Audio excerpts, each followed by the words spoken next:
My name is Glen Swanson, and I work for the Johnson Space Center as their chief historian for about 4 years. And I've always been very much interested in space. And of course, you guys have been inundated with the Apollo program for a while now because of the 50th anniversary. And coming in, we heard some talk about Walter Cronkite and going back to the original Apollo 11 mission. Let me ask you this. I'm going to ask two questions. First one is, how many of you were alive during the Apollo 11 landing? Okay, I can probably tell that with some of the hair color and things like that, or no hair going on.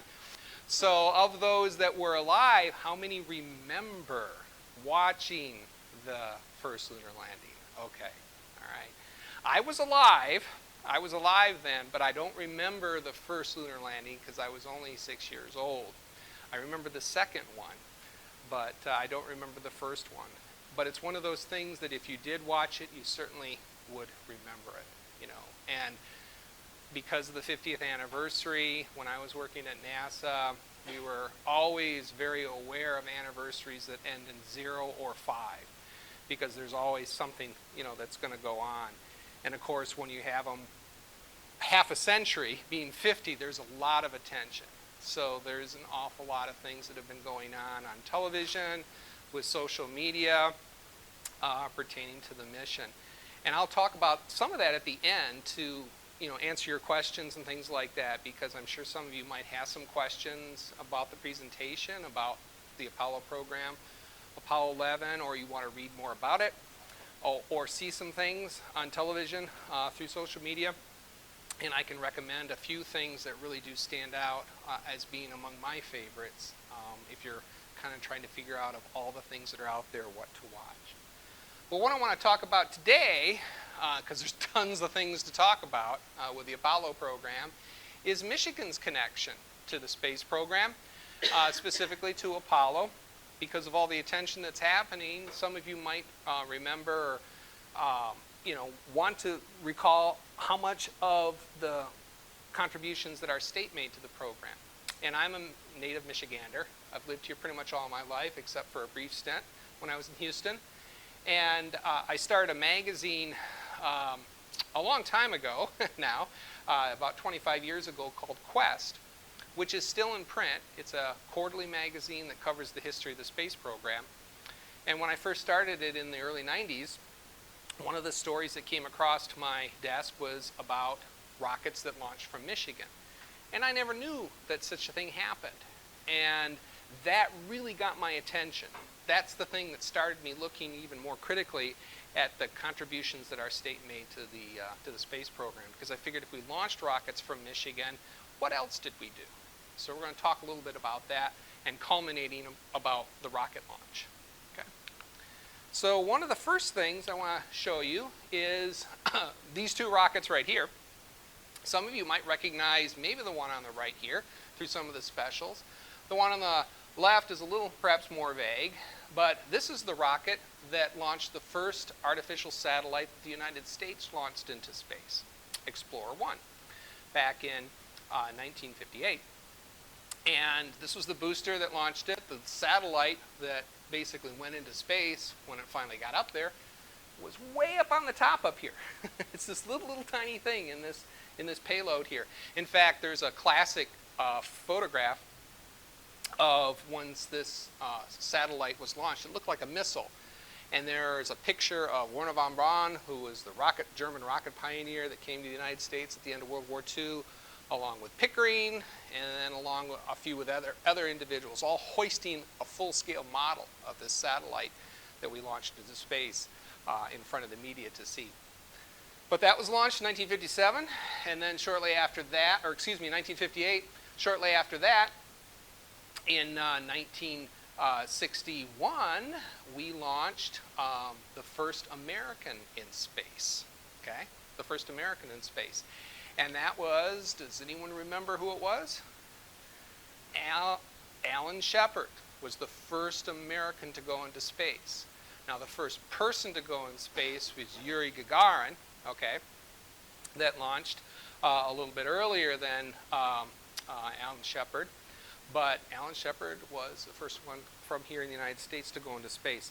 And the reason that I bring this, these slides up is because the rockets that launched America's first satellite in space and America's first man in space were made right here in Michigan.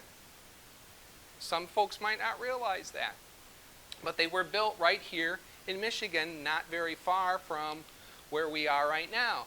They were built by the Chrysler Corporation, okay, in a sprawling plant located in Sterling Heights, Michigan. So some of you, being here on the east side of the state, may either have worked there or known of some people that work there. It's the sprawling complex, okay, in Sterling Heights. And in addition to making automobiles, they made this whole line of boosters here that help place the United States on the map as far as putting people and things into space. And so these are some art renderings here of the whole line of products, if you will, that Chrysler Corporation manufactured in that huge plant at one time. Here's the Redstone that showed you earlier that launched Alan Shepard into space. The Jupiter C here, which was a variant of that booster. It's the one that launched the first satellite into space here in the United States. And then all these other variations here, of course, were missiles. Let's not forget that the space program basically allowed us to do all of these amazing things by replacing warheads with scientific payloads or humans. They were missiles first, and then they were modified to carry humans afterwards. So here's a picture kind of inside of that sprawling plant there in Sterling Heights. You can kind of get a sense of what they were doing in there. Some of you might recognize this guy over here. It's Jerry Ford, who was from Grand Rapids, and of course eventually became president of the United States. He was touring the plant with some of the military when this picture was taken, holding a rocket, a model of one of the Redstone missiles that were manufactured. And you can see these long tanks here that were assembled, and here's kind of a picture to give you a sense of scale. And the reason I throw this one in here, these don't really look too much like the first rockets that took us into space, because they essentially were clusters of these Redstones that were made early on. They grouped a bunch of them together to make the vehicle that took us on our steps to the moon eventually. And this was not the Saturn V, which was much larger. This is the Saturn 1B, okay, which was an intermediary missile or a booster that took us into Earth orbit with our first 3 crew members during the Apollo program, which was Apollo 7. And you can see here the somewhat looking Redstone tanks. And essentially what they did is they figured, hey, if the Redstone works so well, let's cluster a bunch of those together, okay, so that will give us more rocket power to send larger payload into space, more crew members. So the 3-man crew were in this Apollo capsule at the top here. But again, this is just an ad out of one of the news magazines showing all the different kinds of vehicles that came out of that plant that Chrysler manufactured, and then of course to scale this giant Saturn 1B booster that was used for Apollo 7. This one I kind of throw up. I'm always interested in photographs. Photographs tell pictures, but this is one of those Saturn 1B rockets that's meandering along the back roads of Alabama to be put on display at a rest stop. Some of you might take I-95 down to, down south, the interstate. There's a really cool rest stop that you can stop at even today along there, and it has one of these large Saturn 1Bs erected right there at the rest stop. And so what this is after Apollo 11 in the probably the late 1970s, early 80s, where they're basically taking one of these extra boosters, going along little country roads so that they can erect it at that spot. So the other thing, let's see, yeah, this one. So the other thing that we had connection with here in the state was not only the missiles that took us to the moon, but once we got to the moon, we started to explore it. The first few missions that took us there were kind of test missions to see if we could actually, do work on the surface of the moon. That was our Apollo 11. And then, of course, we came back again on Apollo 12. Apollo 13 didn't make it, okay, because of an accident. The crew was fine, and they came back, but they had to abort their mission to the moon. And then Apollo 14 also made it to the moon. And then we had 3 missions after that, 15, 16, and 17. And those were called the J-series missions, which were much more scientifically intense. They basically, by the time we did Apollos 11 through 14, we proved that we could do it. We got much more confident in our abilities and our equipment. So on these later missions, they decided to send a rover into space. This was an electric car that was built basically to allow the astronauts, the 2 members that walked out on the surface of the moon, to extend their coverage, amount of ground that they could cover in and around where the lunar module landed, because they were staying on the surface for a longer amount of time, but they also wanted to explore more areas. So they built this rover. So on that rover, there were, of course, instruments that told them where they were, and this was very critical because on the moon there's no magnetic field. Here on Earth we could just whip out a compass if we wanted to know where north was and figure out our directions. We could use a nice little magnetic compass, but on the moon there's no magnetic field. So one of the companies that was involved, among many that built various components during the Apollo program, was a company called Bendix Corporation. Bendix manufactured a lot of automotive components, and you'll probably notice kind of a theme with the Michigan's connection to the space program. When I'm talking about space, I'm going back to the automobile industry, okay? Because Michigan is well known for the big 3 manufacturers of automobiles. And that engineering expertise, all of the tooling and die equipment that's needed to manufacture automobile parts was carried over to the space program, to manufacture missiles and other components. So Bendix Corporation is well known for their brakes. That's how I kind of remember them. They manufacture brake linings and so forth. They were one of the prime contractors that worked on the little rover.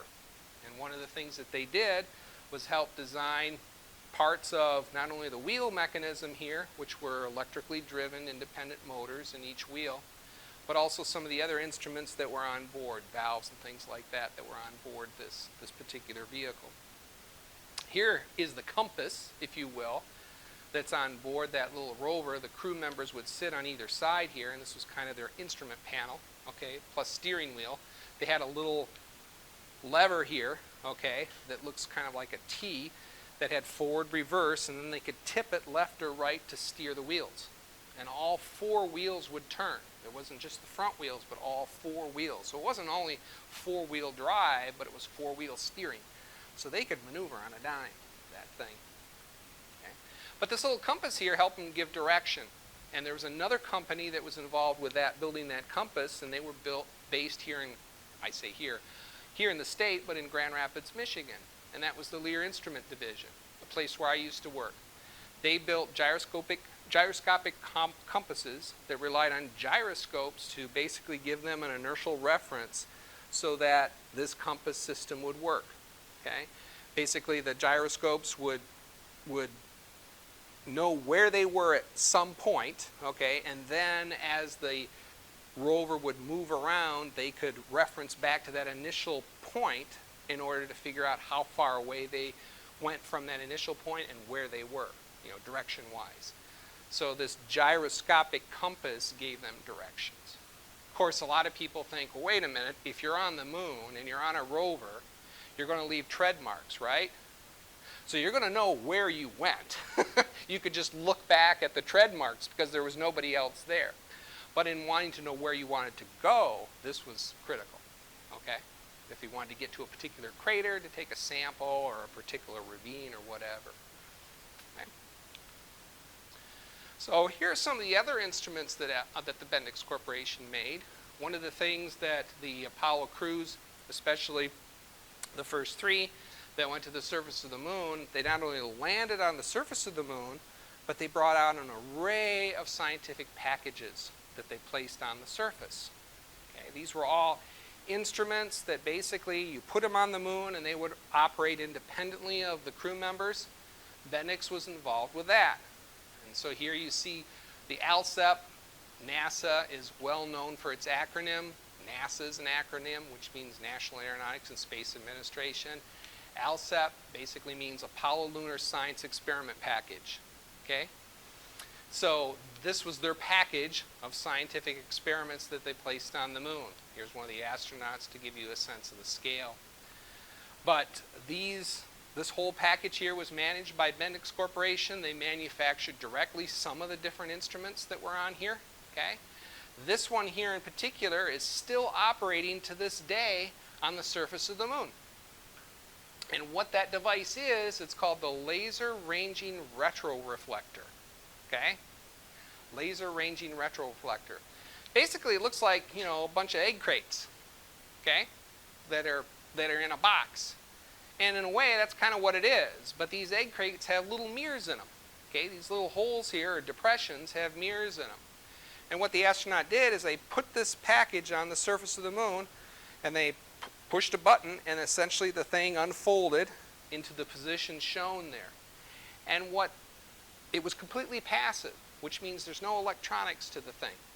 All it did was allow astronauts to send laser beams to the surface of the moon. So, sort of like my laser pointer here, I'm here on the moon, I would send a laser beam to that reflector, and since it's a mirror, the beam of light would reflect back to the moon, or back to the Earth, and scientists could then use that reflected ray to help measure how far the moon is away from the Earth. So they can get very accurate measurements of where the moon is relative to the Earth. And I just read a little news article not too long ago, a couple of weeks ago, that McDonald Observatory, which has the equipment, or was one of the observatories that had the equipment, just a few weeks ago they did that very experiment. They just bounced a laser off, and it bounced back, and they took their measurements, but here's an instrument that's 50 years old, okay, that's still operating on the surface of the moon. Yeah?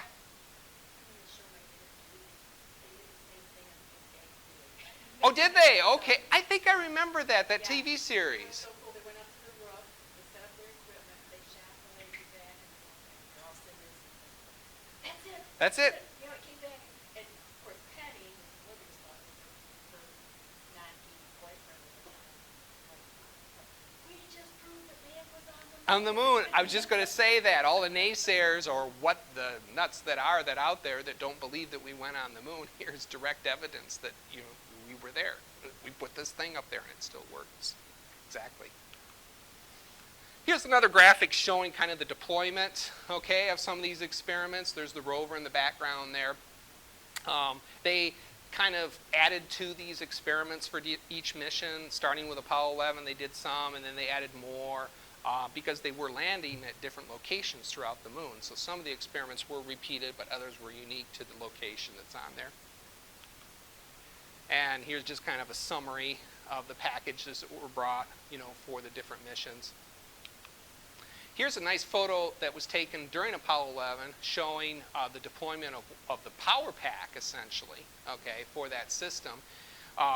There are solar reflectors that are on the side here, okay, and then basically any of the devices other than the little reflector thing that I told you about that required electricity had wires that were connected to this central plant here that basically powered them, okay, for as long as they were functional on the surface of the moon.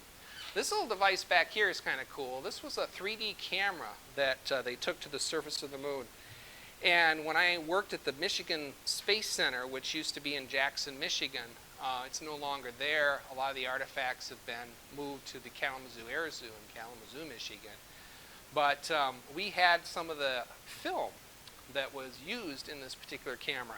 And what it was is the astronauts, when they were walking around the surface, if they spotted something of interest, they would take this camera and place it over the rock or whatever the object is of interest. And there was a little lever on the top here that they would squeeze, and that would trigger the camera to take a picture.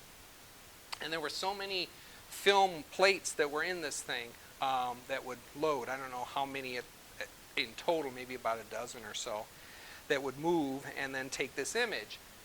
And then when the film, the whole camera case was brought back, the film case was brought back for processing on the Earth, and when it was processed, what they got was a 3D image, an image that you could use with a stereoscopic viewer, you know, a two-lens viewer. You might have seen some of those early 3D pictures where you look at it kind of like through a binocular, and then the image kind of stands out in 3D. Well, that's the idea with this.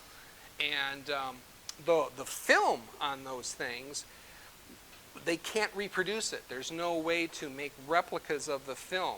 Now maybe there are through digital means, but originally the film was the original film. So when the Space Center got that, it was an actual piece of flown hardware that was taken to the moon and back. So it had security cameras and devices on it and everything, which is what they used for their moon rock too, when they had a moon rock there. So that was really kind of interesting that these film pieces were actual at the surface of the moon. Here's a picture I mentioned earlier about one of the devices on the rover. This is an aerial photo of the Lear plant in Grand Rapids. And I used to work there when I first started, before working at the Space Center in Houston. And I live not very far from this plant here. So I kind of threw this picture in here to show you the plant. Bill Lear was quite a remarkable person, an engineer, an aviator.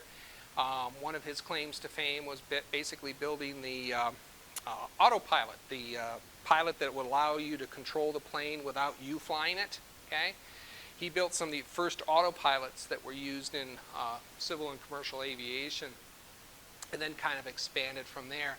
A lot of folks might remember the Lear jet. Okay, that's Bill Lear.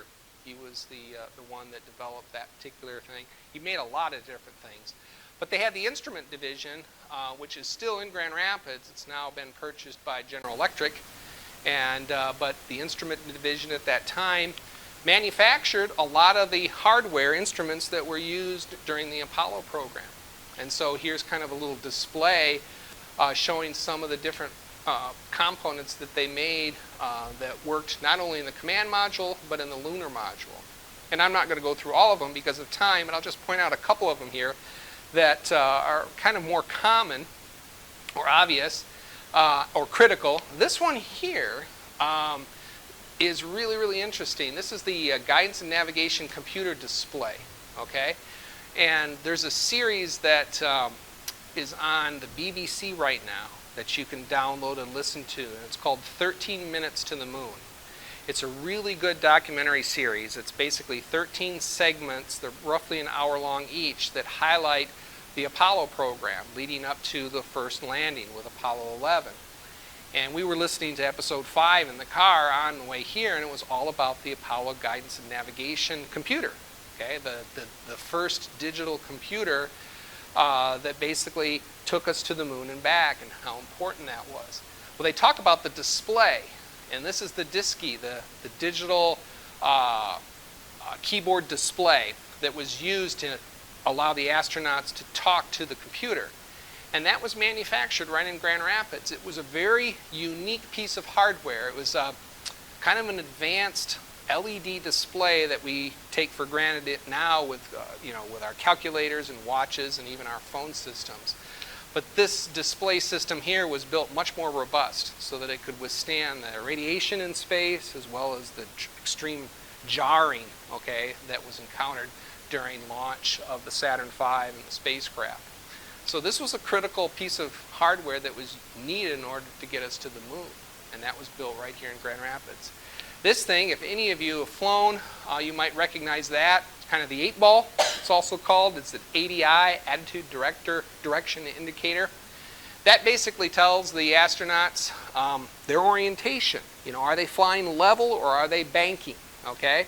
So if you're in an environment where you have no reference points outside to look at, like a horizon or something, you can't see, and if it's a real gradual turn, you might not know that your spacecraft is turning at all, okay? But this thing will tell you that, because it'll show you this little horizon here, and if you start to bank or turn, it'll tip sideways. So that's a very critical instrument that goes way back in aviation for pilots to use. Grand Rapids built the ones that were used on the Apollo program. And just to show you where those things are in the spacecraft themselves, here is inside the lunar module that took us to the surface. Okay?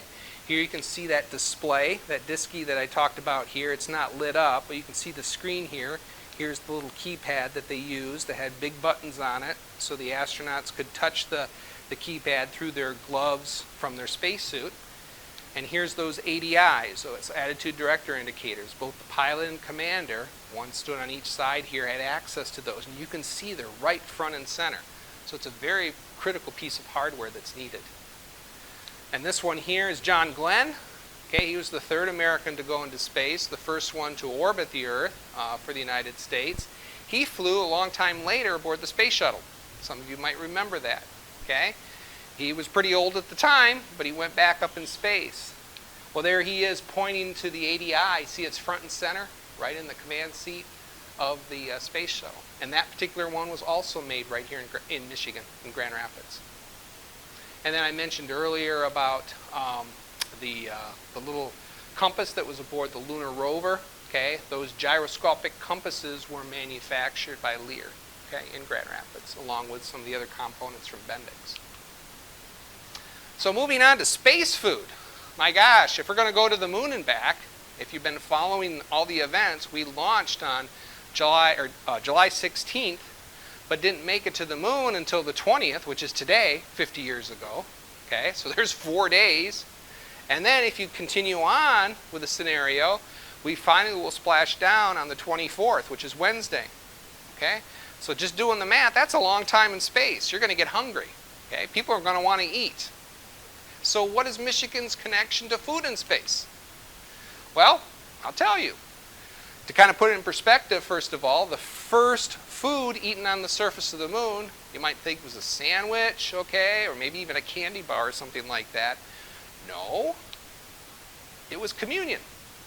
A lot of people don't realize that one of the first things that was done after the crew members, Buzz Aldrin and Neil Armstrong, landed on the surface of the moon, was that Buzz Aldrin brought along a small chalice, and this is the actual chalice here.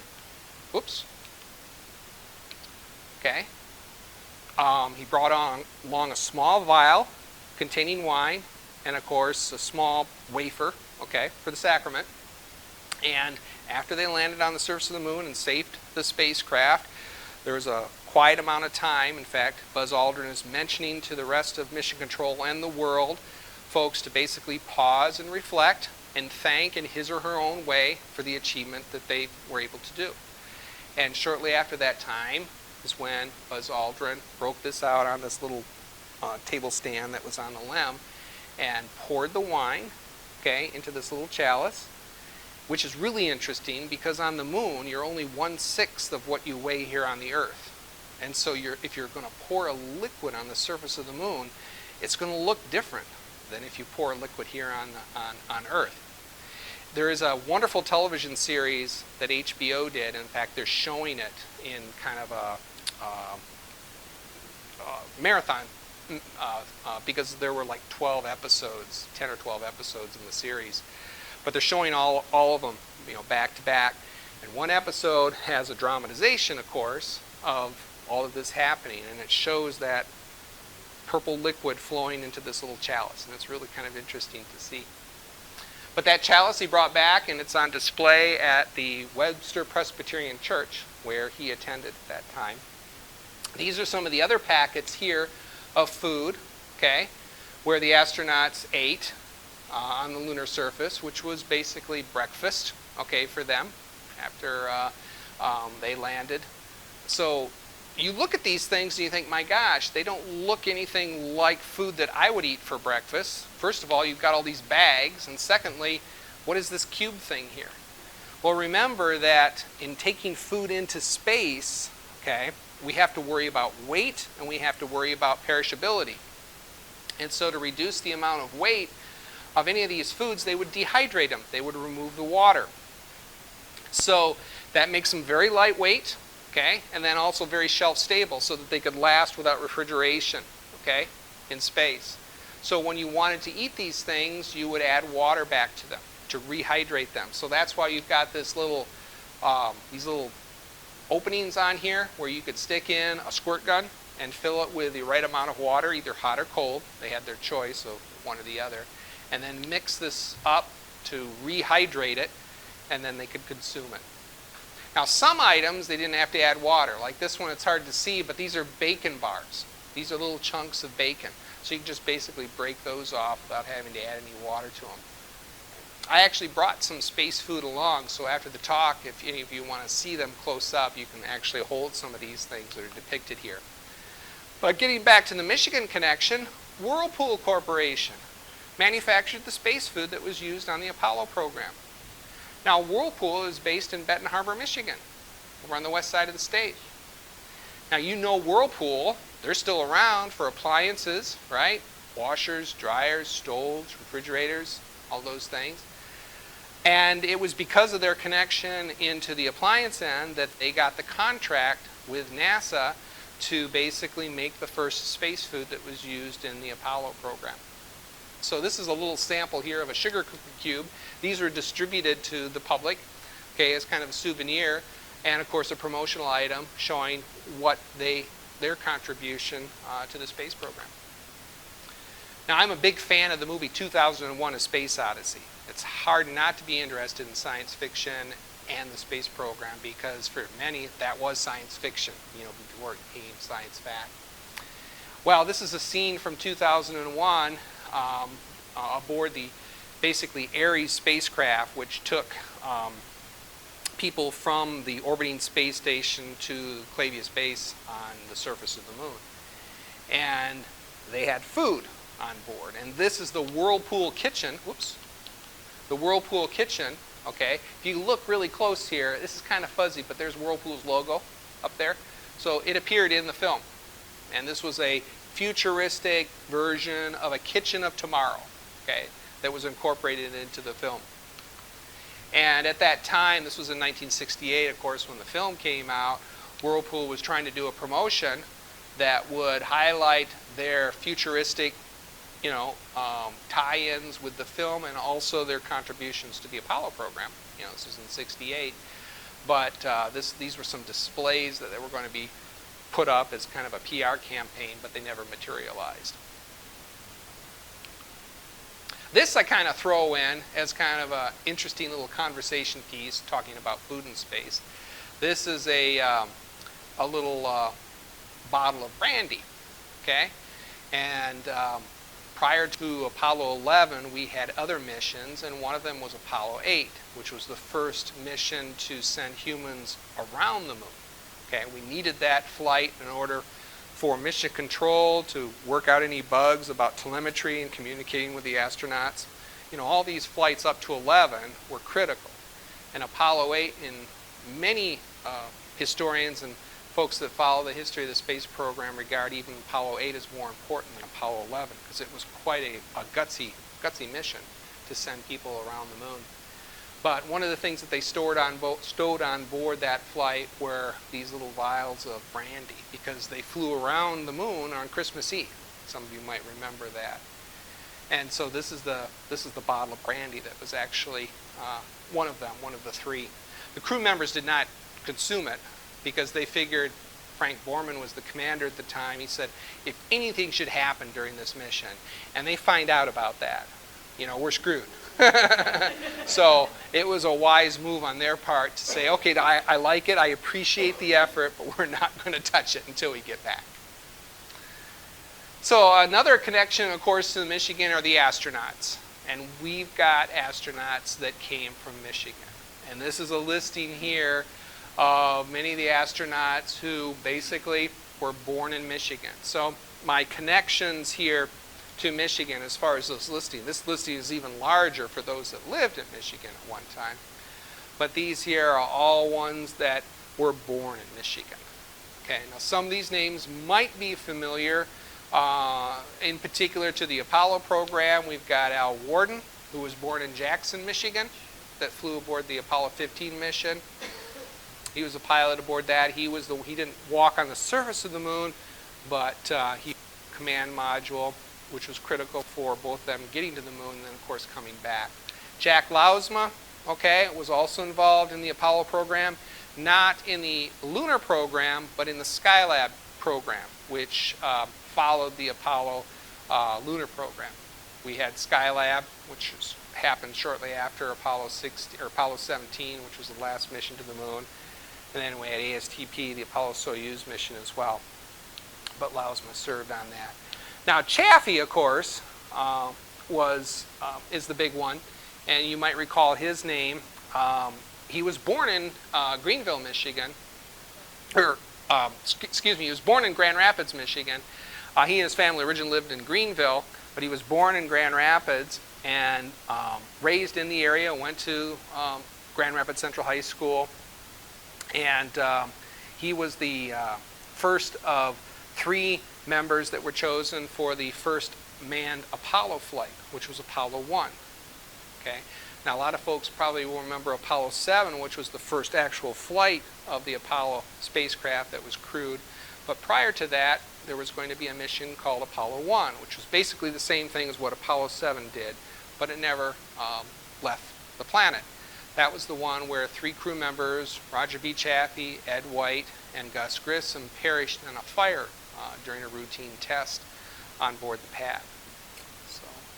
And I'll talk about Chaffee a little bit more shortly here, but wanted to just show you this. And then the other one that I should point out in particular is Christina Cook, who is currently aboard the ISS, serving out about a year mission. She's going to be up there for quite a while. She's from Grand Rapids, and was born in Grand Rapids. She doesn't call Grand Rapids home because she grew up some other place, but she was born in Grand Rapids. So it's pretty impressive when you look back and see that. Who all the folks were.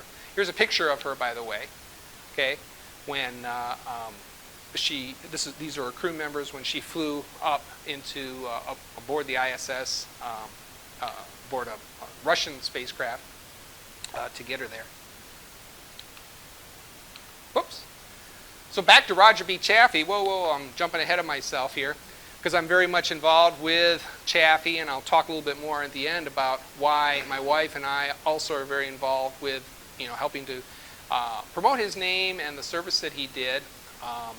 But here's a picture of Chaffee shortly before the accident.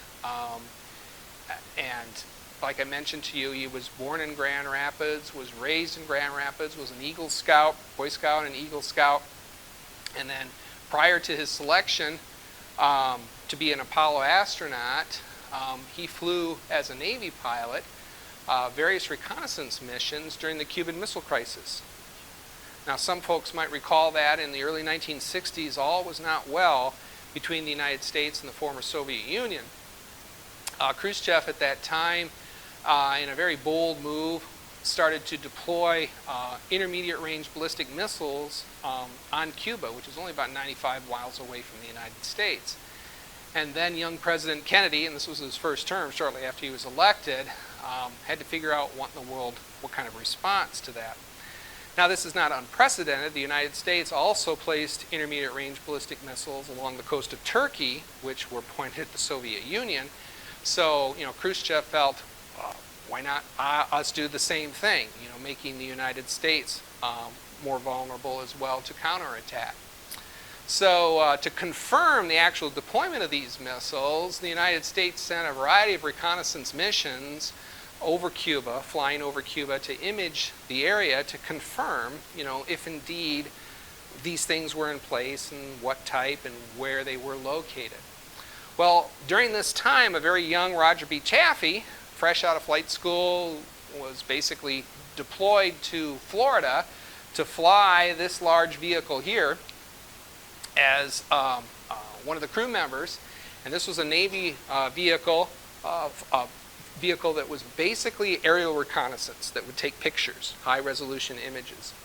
And so they were deployed to fly over Cuba to take photographs. Now, when I was young, going to school, I lived not very far from the Chaffee family.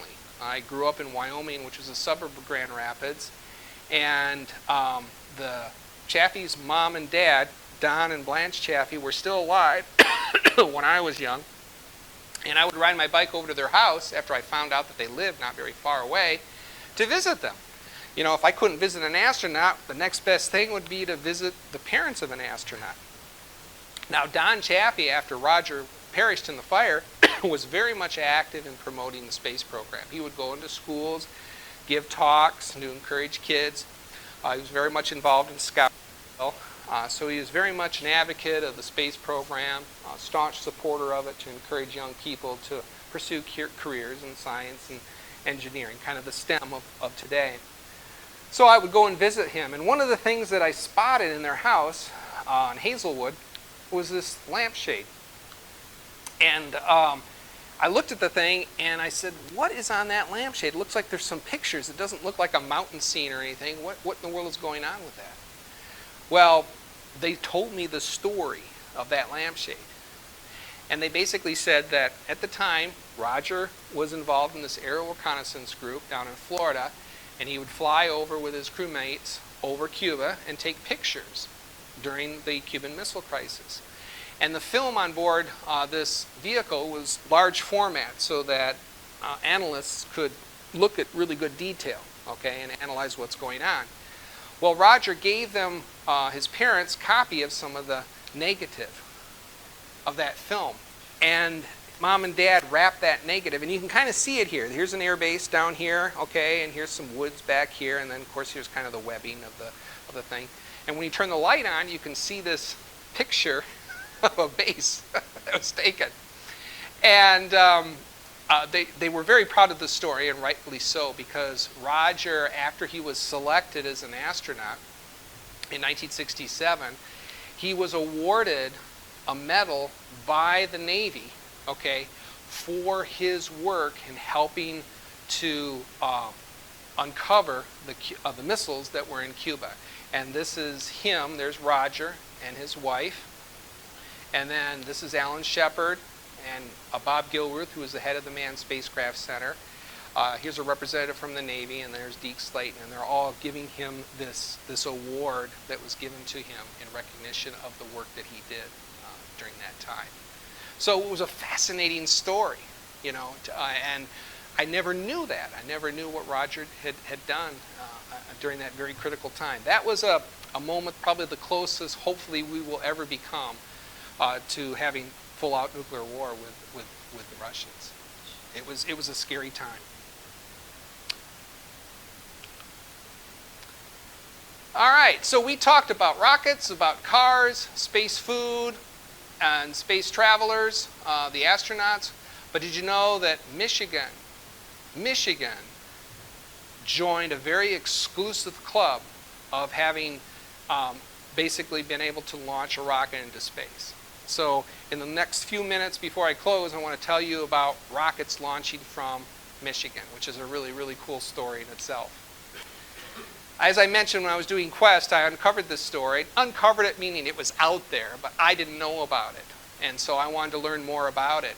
And I learned at that time that in the early 1960s, NASA was looking at expanding its meteorological rocket network, okay, MRN. The meteorological rocket network was basically set up by NASA and a group of scientists to launch small rockets, ones that didn't go up into orbit, but basically very high altitude, sounding rockets, that would then have instruments on board that would telemetry or relay information back to Earth about this critical area that basically was too high for weather balloons, because weather balloons can only go up so high, but too low for orbiting satellites. Okay, so there's a lot of information still to be gathered in that range, all right? And the instruments that could give them information were these sounding rockets. They could go up about 70 miles, okay, and then fall back down and send this information. So they set up these stations. You can see kind of around the perimeter here of the United States, Fort Greely, Point Mugu, which is not very far from Vandenberg Air Force Base, okay, White Sands, New Mexico, all right, Cape Canaveral, Eglin, Wallops, etc., Fort Churchill up in Canada here. So you had this huge circle here of places. But really what NASA and other scientists wanted was they wanted something kind of in the center here, okay, so that they could launch rockets to gather information from this region here. And what they were interested in was the Keweenaw Peninsula, because the Keweenaw Peninsula, way up in the Upper Peninsula, beautiful country, surrounded by Lake Superior, Okay, not a lot of population up there. You have this huge body of water, okay, around it. So if anything should go wrong during the initial, few seconds or so of launch, you had this nice body of water for stuff to crash in without having to hurt people.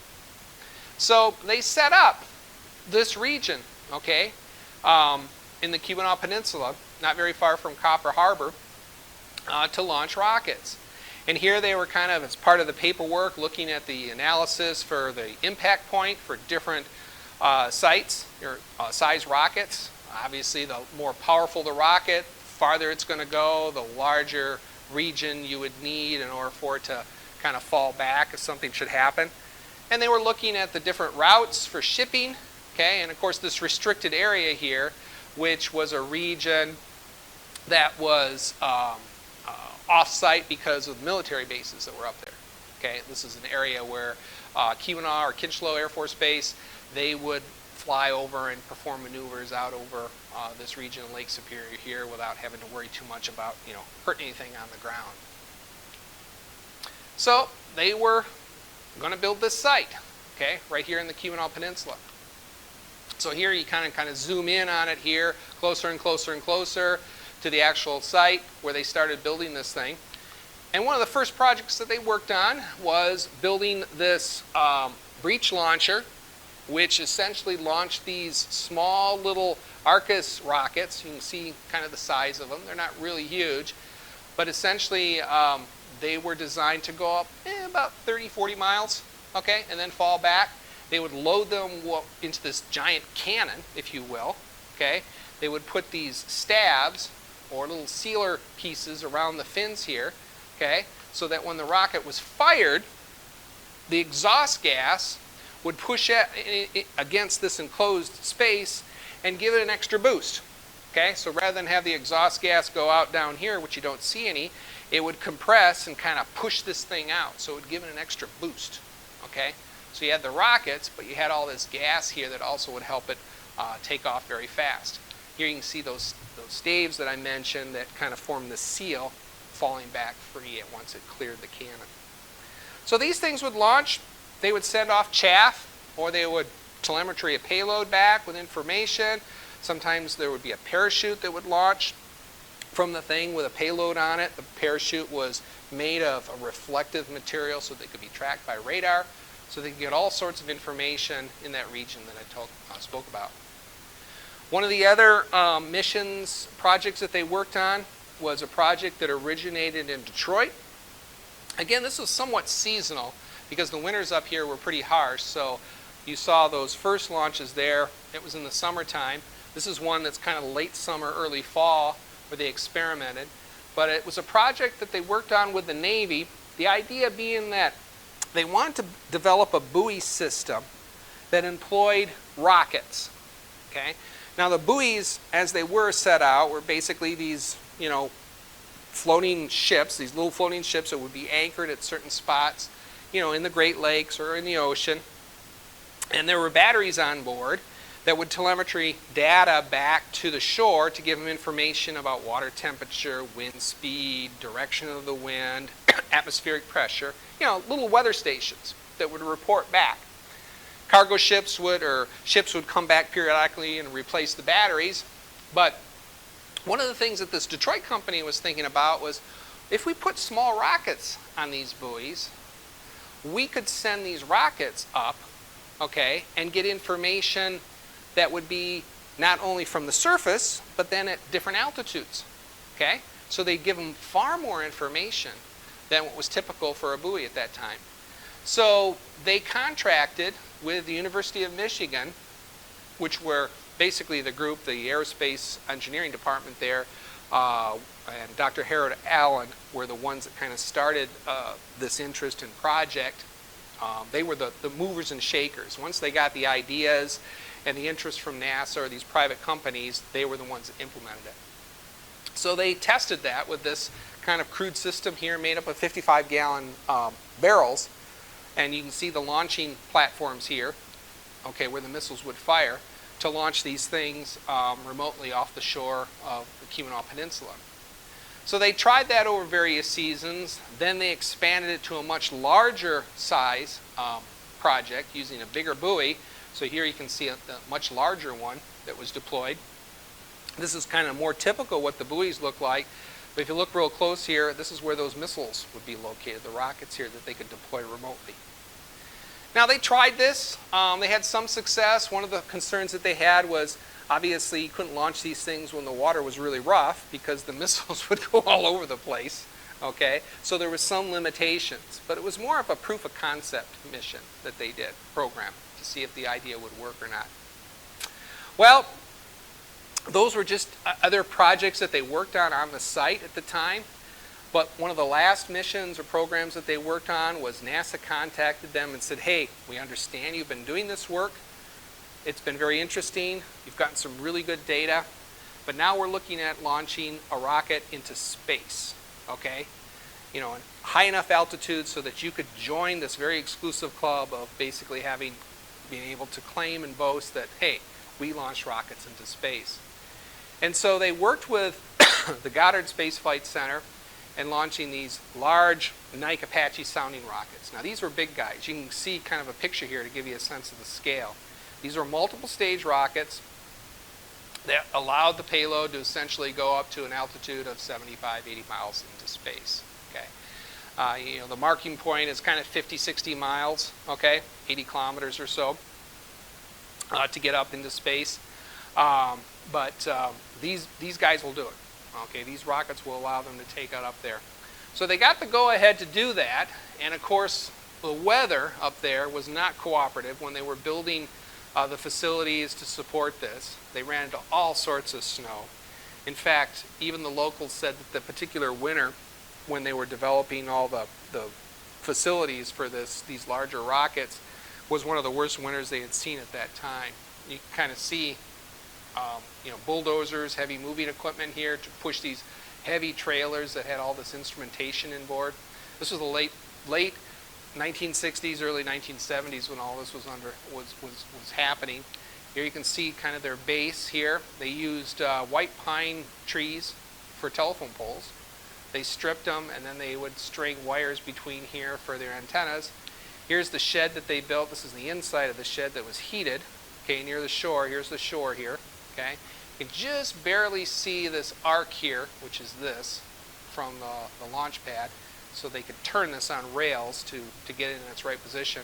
There's the little launcher right there when it's flat. Here's when it's vertical.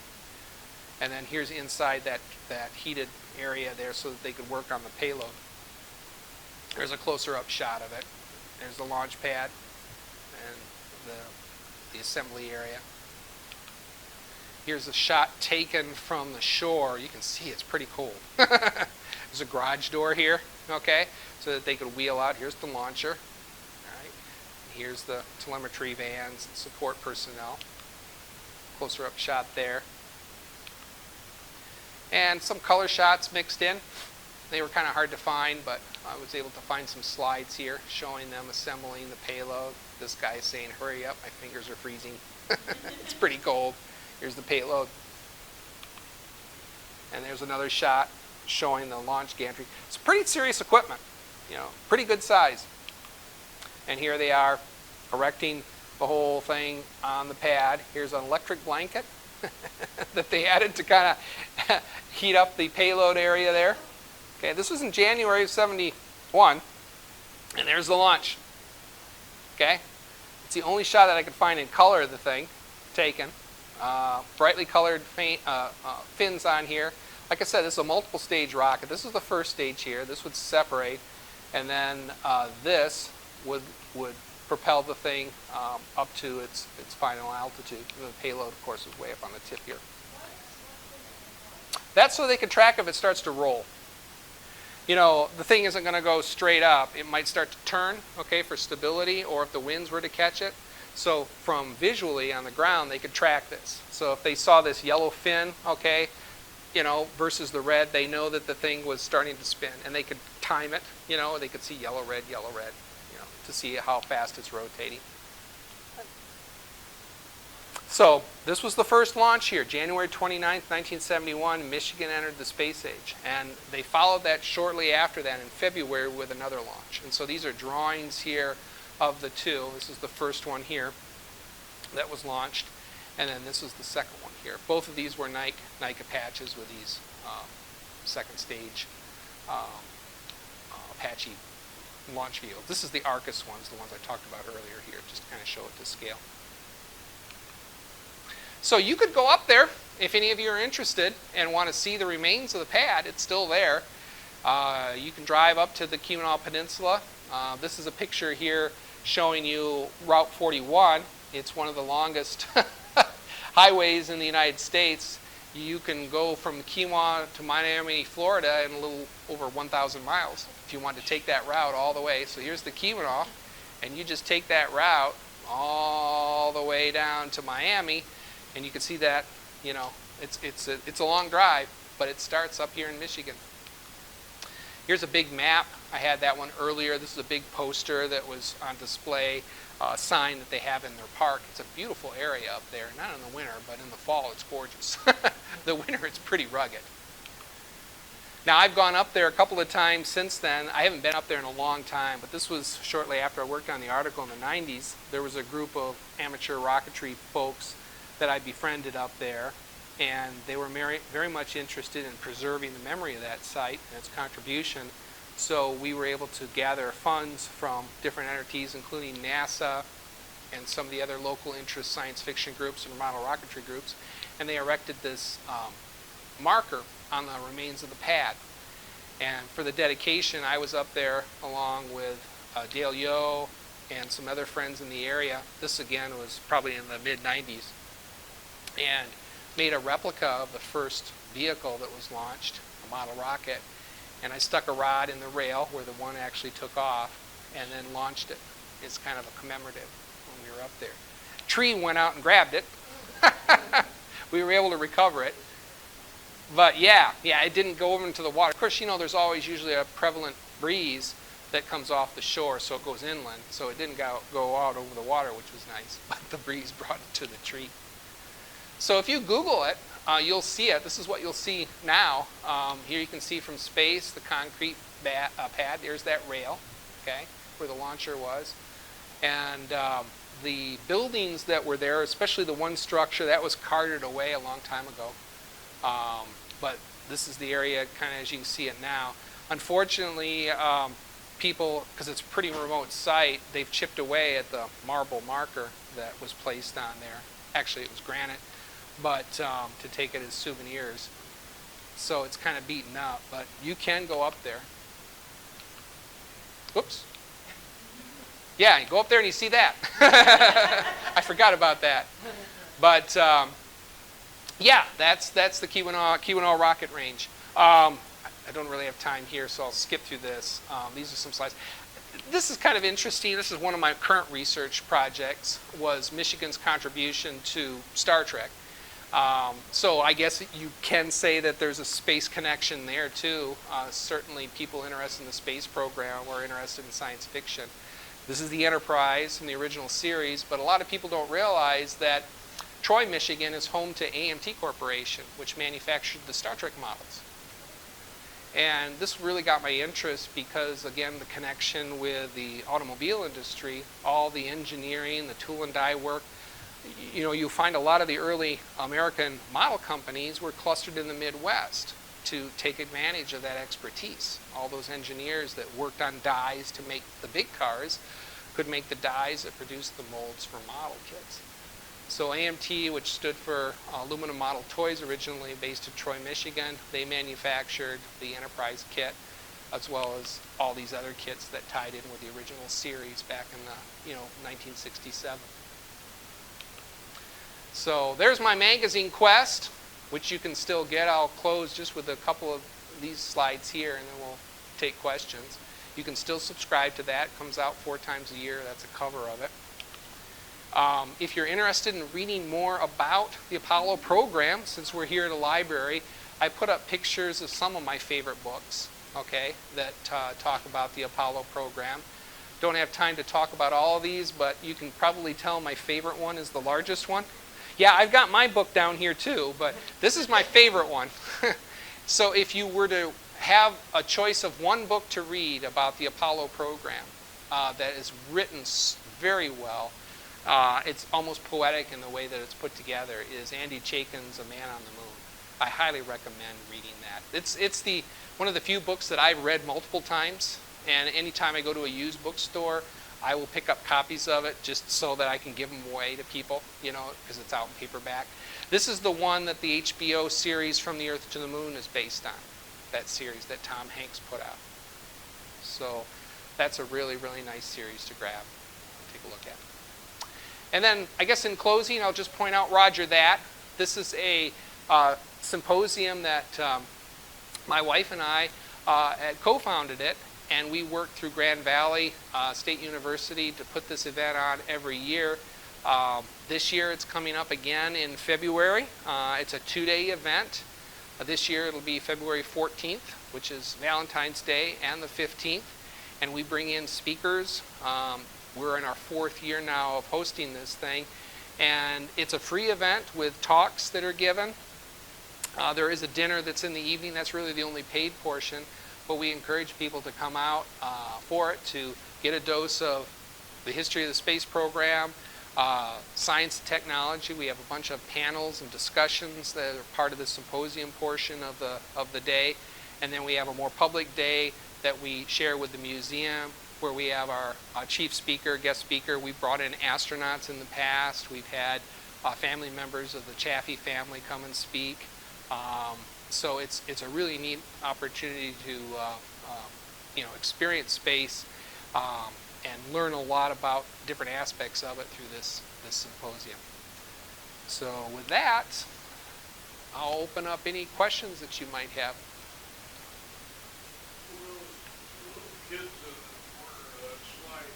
Oh, that one? I wish I knew. That slide I grabbed off the internet. I bought it. No, that's not me. But Sure is excited, though. yeah, there's on eBay. There's a company or some guy that just sells unclaimed family slides. He probably goes to garage sales and things like that. And this was one that he had up there, and I said, well, that's me, because I had that kit when I was young, but I don't have a slide like that. But this was taken in '67, because this was the time when, remember cardboard mounted slides, they would stamp the month and day, which was really nice. They would stamp that on the slide, so you didn't have to go back and write it on. So this one has October '67 stamped on it, so I know it's from 1967. And these two kids here, probably worlds apart, he's holding his Enterprise, he's holding his car kit. Very proud of their kits. Yeah. And then, this would probably be any family home. This is a Michelob beer bottle that were changed into vases. So, it's a cute slide. It really is. I threw it up there. Yeah. Aluminum model toys. Model. Yeah, because the company started out making aluminum cars. Or not models, but little toy cars out of aluminum. They would cast them. And then they started manufacturing car kits, model kits, in the 1950s, late 1950s, early 60s. And when I was growing up, I was a big Star Trek fan. And I actually wrote to the company and said, hey, could I come and visit? Because you're right in my backyard, could I drive over to Troy? They're in Troy. Yep, based in Troy, Michigan, yep. Well, they manufactured the model kits. Yeah, they manufactured the kits. They manufactured the Enterprise model kit in '67, which is still the biggest seller kit that they've ever made in the history of the company. It even beat out the Munstermobile, which was like their second largest number kit that they sold. It was very popular. And then they manufactured all these later on, following it. They had the Klingon ship was next, and then they started manufacturing some of these others too.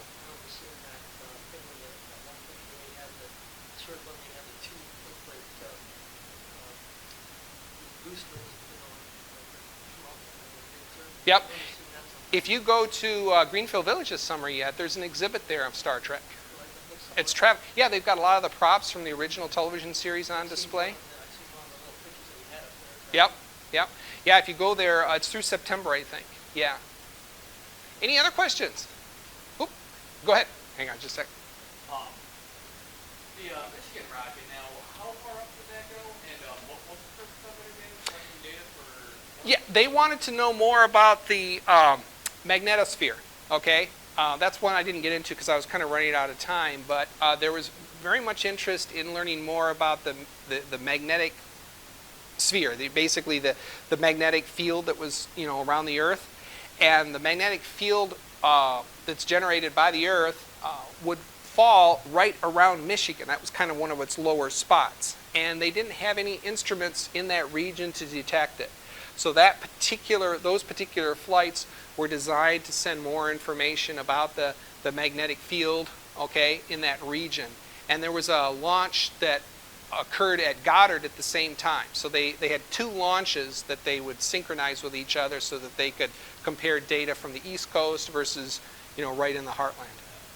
So it was really a tricky thing to do because they had to have both these launches going fairly close at the same time. So they had to coordinate with Wallops Island, which is the East Coast launch facility, in January in the winter, as well as what was going on at Keweenaw. But those were the only two flights. Now, they were interested in flying larger vehicles, okay, after the success of those two missions, and they actually did a proposal, a study, to launch the Redstone size vehicles, the same class of launch vehicle made in Sterling Heights that took Alan Shepard into space.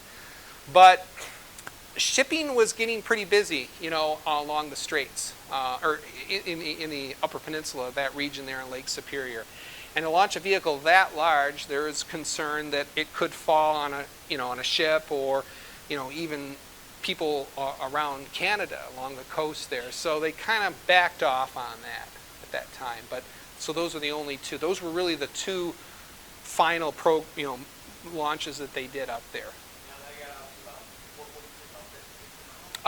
One of them went up to about 72 miles, the other one about 80 miles. So they clearly were in space, but they were suborbital. They just basically went on these huge arcs, flew up, and then kind of like on a roller coaster, they were up in weightless for a short period of time, but not enough energy to go into orbit, so they fell back down. And so then they splashed down somewhere in Lake Superior. I always thought it'd be kind of cool if they could recover those, but that'd be looking for like a needle in a haystack, and who knows, probably they all rusted and fell apart by then. Yeah? Question. How many launches did they do and who did the second?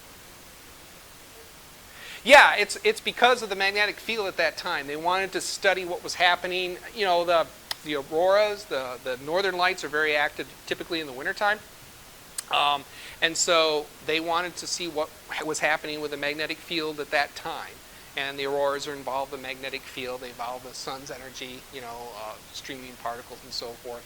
So they wanted, at this particular time, there was a reason for them to study this region at that time from that location and on the East Coast. So, yeah, it wasn't like, oh, it'd be great if we could do it in the summer.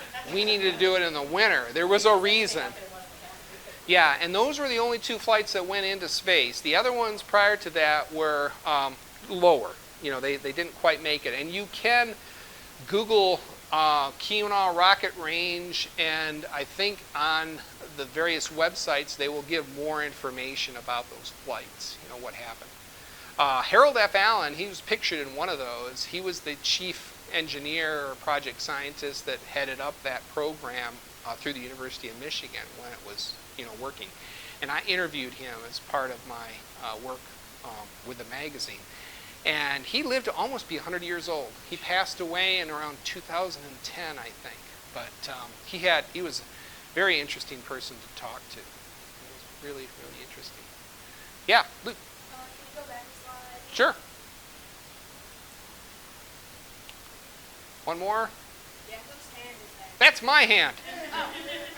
That's my son, by the way. If you didn't know. Where were you? Where was I? No, I'm upstairs. Yeah. See, there's the chair where I fall asleep when I'm reading. Your room's over there.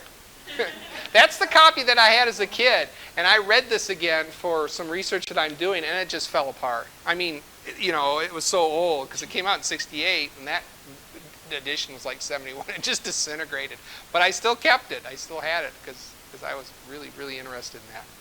One of the things I wanted to mention, I'm going to leave this with Amelia, is I showed you earlier. Let me just pull this up here in case you want some of these titles. Whoops.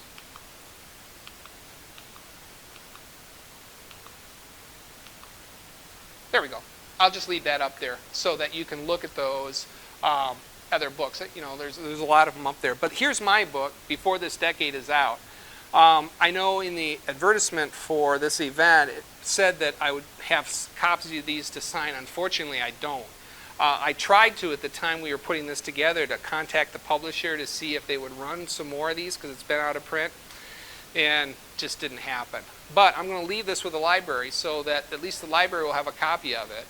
And but you can buy copies of this if you're interested. It shows up on Amazon still with used copies, paperback, and they're pretty reasonable.